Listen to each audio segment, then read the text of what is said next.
Hey everybody, Nick Paynes here with the Meta Homes team and Remax Alliance. I wanted to take a few minutes to chat with you about the current market that we have here in the Denver metro area. And I get a lot of questions about when things are going to turn and when things are going to change and when the next buying opportunity might be.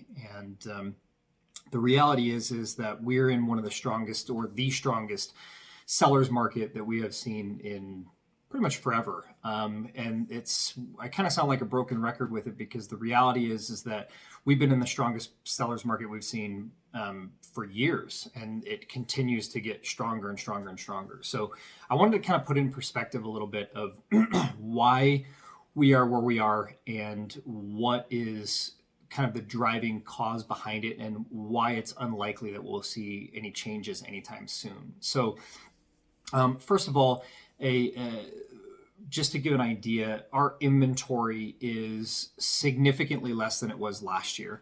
And last year's inventory was horrible, to say the least. So let's talk a little bit about those inventory numbers. So right now, our inventory is about half of what it was last year.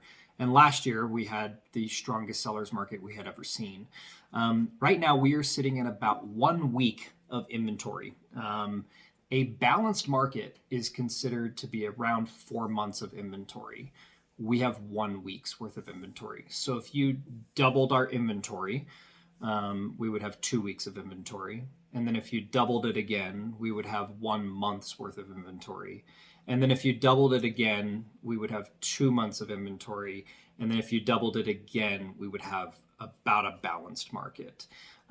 That's how far we are away from having even a balanced market, not a turn in the market where we see buyers start to have a better opportunity out there to get the deals that they're hoping for. But that's how far we are away from a balanced market. So there are some driving factors here.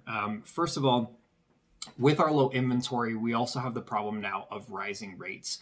So anybody that's purchased a property, for example, in the last 2 years, has seen a significant amount of equity growth, but they've also locked in an interest rate, sometimes in the twos, or at least in the low threes. Now that interest rates are starting to climb back right around that 4% mark, it makes it really difficult for a person to make a conscious decision to go, I'm going to sell my house and move into another house where I'm increasing my mortgage payment, even if it's a lateral move, increasing my mortgage payment by a couple $100 a month. So the reality is people are locked into 2.5%, 3%, 3.25% mortgage rates.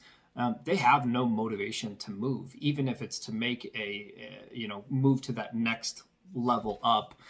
It's really difficult to let go of a 3% mortgage rate to go to a 4% mortgage rate. That's a 33% increase in your interest payments. So that's number one. People don't have a motivation to move even within here. Two, we have growing population in Colorado. Obviously, we're a beautiful state. We have a very desirable place to be. We're close to the mountains, really reasonable weather, lots of jobs here, good tech, big companies like Google, Amazon coming here. And we're a very central hub for the United States. So where generally we see a lot of big companies on the East and West Coast, we're a very centralized hub. So growing population. State of Colorado sees population growth about 80,000 people per year. So that's on, we have, I don't know how many people we have leaving the state. I think it's somewhere to, 50 to 70,000 people per year that are leaving. And then we have another about 150,000 population kind of influx. And so it's really important to understand that with that population growth, historically speaking, 30 to 40% of people rent. So we are seeing a little bit of a rent boom, people needing rentals. And what that means is if you've got 80,000 people coming in and 30% of those are renting, it means that you still have 56,000 people that are left that need to purchase or want to purchase property. And those are just newcomers that are coming in.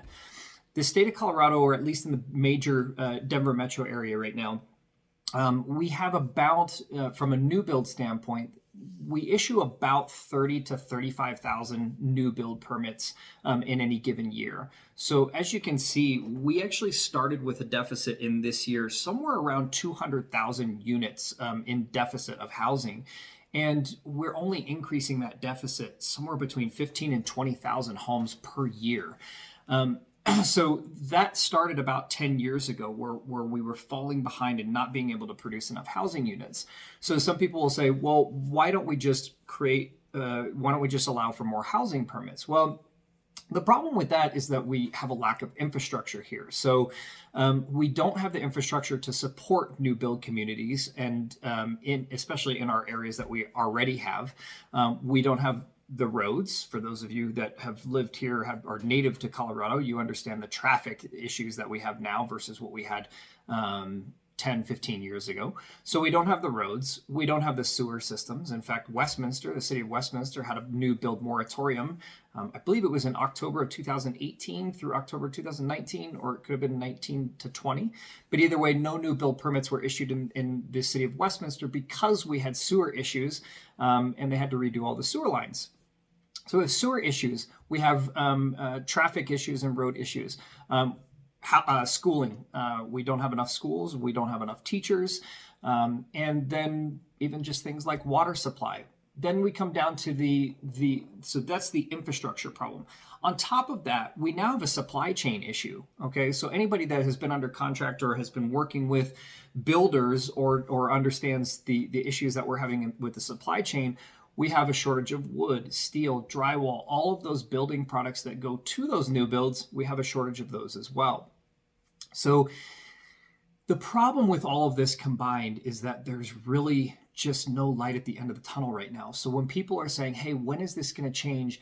There are zero signs that point into the direction of a slowed market. So even people are saying, well, aren't the rising, costs of housing coupled with the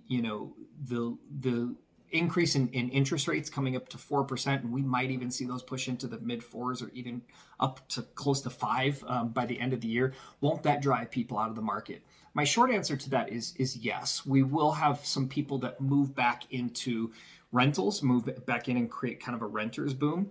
What that's going to do, first off, is if we create a renter's boom, it creates more opportunities or buying opportunities for landlords or for investors to go purchase property. As rents start to climb and the housing market starts to settle in and allow investors to buy properties at kind of reasonable prices, they know that they can fill that with a renter, and that the renter is going to pay top dollar because that renter was somebody who was in the housing market that was kind of forced out.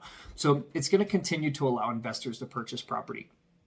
Secondarily, what's going to happen with the people that can't afford? Well, right now, from an inventory standpoint, we have about 15 buyers for every seller that's out there on the market. So when we look at removing some of those people and saying, okay, you can no longer afford, you got to get back to renting, great. Even if we remove half of our buyer pool, if we kick out half of people because of affordability issues, we still have a 7-to-1, 8-to-1 ratio of buyers to sellers. The problem that we run into is that is the market that we were in last year in 2021, which at the time was the strongest sellers market we have ever seen. So we would have to, again, similar to what we talked about as far as inventory, work that backwards. Take the 15 buyers and have that for every house. And now we have 7 buyers for every house. Have that again, and we have 3.5. Have that again and again, just to get to a 1-to-1 balanced ratio. So the inventory and supply issues that we have here in Colorado it's a major issue, and it's something that is not going to be corrected anytime soon. We are years out, in my opinion, from seeing any type of relief, especially seeing any type of drop in that market. So for those of you who have thought about or are thinking about like, hey, when's the good time to buy? The reality is trying to time the market is kind of a fool's game. Warren Buffett has proved that in the stock market, that passive management of portfolio will far outperform aggressive management, somebody that's trying to time the market. So the time to buy is when you have the financial ability to do so, whether that's an investment or whether that's moving up to your next property, taking your equity from your current property and moving up. So No relief in sight for buyers, unfortunately, but it is still a good time to get in. Rates are still relatively good. COVID saw we saw rates drive way down with COVID to try to ease some of the economic stress that we saw. And the reality is our rates are just back to where they were prior to COVID, which at the time they were the best rates we had ever seen. So anyway, I hope this was informational for you. I hope this was helpful. If you'd like to discuss any more of these statistics or talk a little bit about what we kind of forecast in the market, myself and anybody from my team are happy to have that conversation with you. Thanks so much for the opportunity to serve you. Any of your friends, family that are looking to buy or sell a home, we'd love the opportunity to chat with them. Thanks so much, and we'll talk to you soon.